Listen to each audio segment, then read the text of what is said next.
I've got both carts attached away from the ladder. At the moment I have 2 peaches attached on each cart. We're gonna do some planking variations. So ones that I really like, you're just gonna come into your plank. These can be done on your forearms as well. Maintaining your plank, you're gonna press one arm forward and then control it back. So you're alternating, 10 on one side, 10 on the other. What you wanna try and do is keep your pelvis nice and still and making sure that your shoulders are being nice and lifted, that you're not sinking down into your shoulders or sinking into your back as you do the exercise. After I've done single arm, then I like to do both arms at the same time. So holding that plank, both hands are pressing away and then controlling it back. What you want to avoid is using your legs. So people will use their feet to propel them forward, where we want to try and keep the ankles nice and still and just move through the shoulders.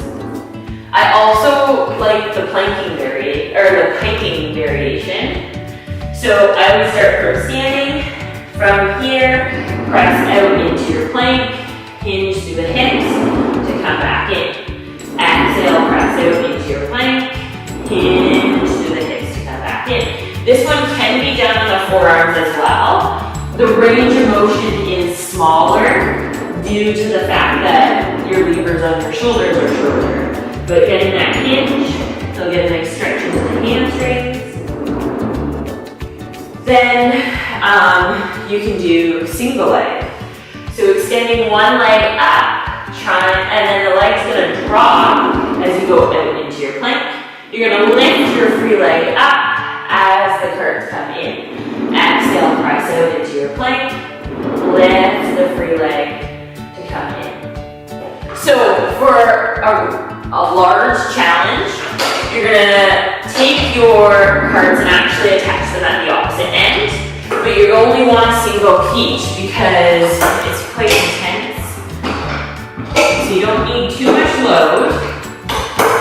You're gonna pull the cards down to the opposite end. So you wanna bring them down. Make sure you have a good hold of them. You're gonna do your single arm and double arm from this end. So again, you wanna come up into your plank. It can be done on your forearms again. One arm's gonna reach forward, pull it back. So you really gotta maintain that plank with the resistance coming from the opposite direction.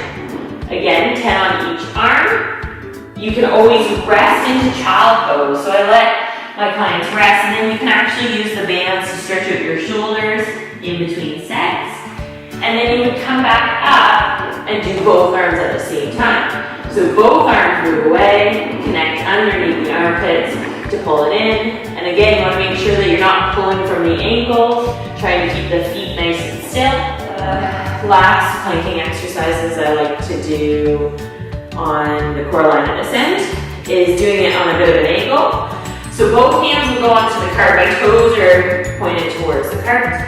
As I press out, I'm going to drop my hip so that I get a little bit of a twist. And then I'm going to pike and hinge through the hips to come back in. Press out, drop that hip, hinge through the hips to come in. And I do about 10 of those